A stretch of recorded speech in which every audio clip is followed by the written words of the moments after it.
Oke, baik. Sekarang kita lanjutkan. Setelah memposting ke buku besar, kita akan memindahkan ke neraca saldo, ya. Kalian sudah membuat buku besar mulai dari kas hingga yang terakhir yaitu beban servis akun-akunnya.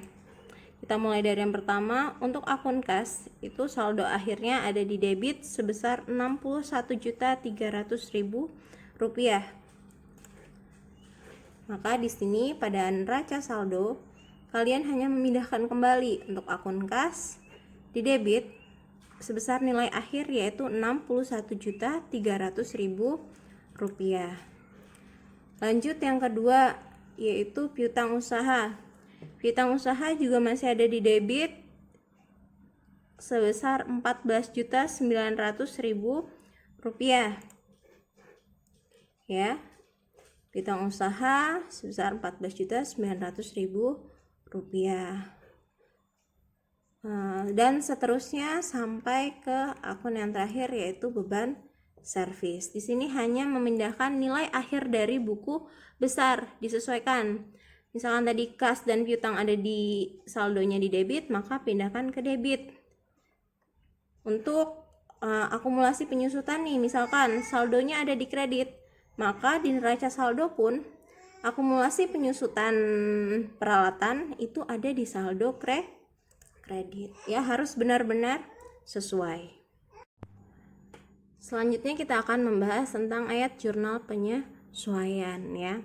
Karena dalam transaksi keuangan itu pastinya di akhir perlu adanya beberapa penyesuaian di akun-akun tertentu.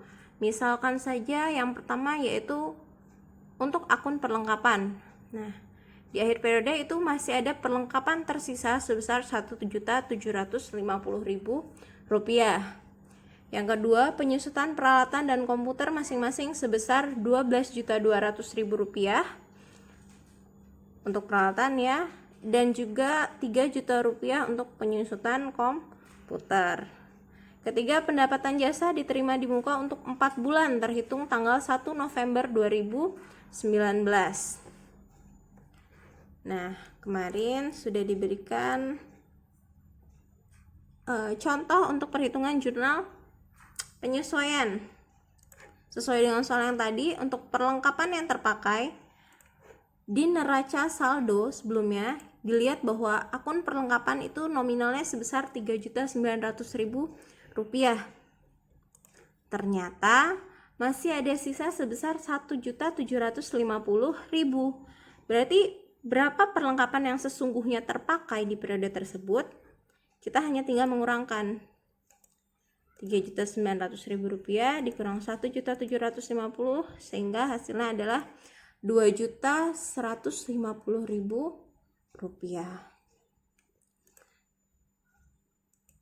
Lalu yang kedua, beban masuknya ke dalam menggunakan pendekatan beban, ya. Jadi beban penyusutan peralatan sebesar Rp12.200.000 dan juga beban penyusutan komputer sebesar Rp3 juta.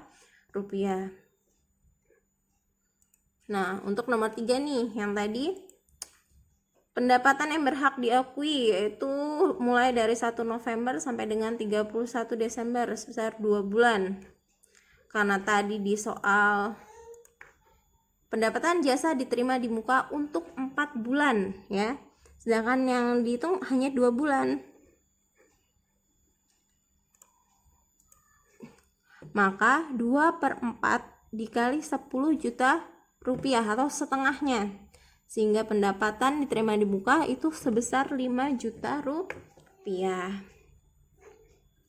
Itu juga untuk beban iklan, asuransi dibayar di muka, sampai yang terakhir yang perlu disesuaikan adalah pendapatan yang masih harus diterima sebesar Rp2.500.000.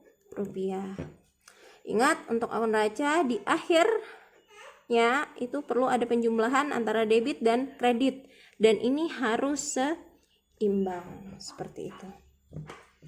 Oke, terima kasih. Jika ada yang ingin ditanyakan, silakan ditanyakan di forum diskusi mana saja yang masih belum Anda pahami.